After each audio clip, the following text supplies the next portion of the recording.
Hello, couch, my new friend.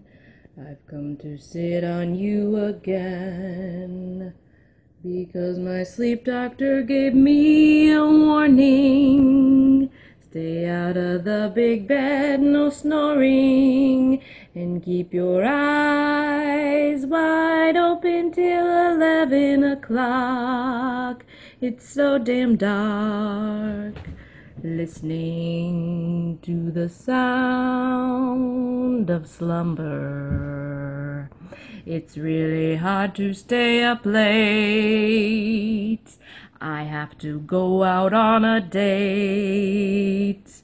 But my husband, he is working. Maybe I'll spend my time twerking.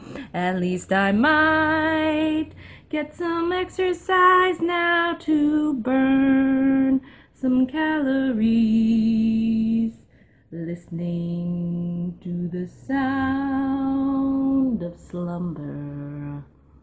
But now my nutritionist has said, no carbs, starches, and sugars before bed. That starts right after 4 o'clock.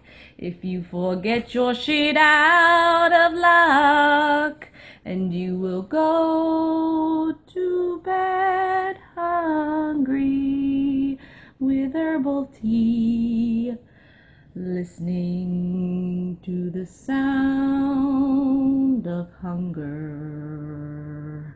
And in my dreams I eat all day. No waistline inches I will pay. And I will go to bed whenever I want. But then my doctor's faces will haunt. Followed by my nutritionist yelling at me. It's hard, you see, listening to all these experts.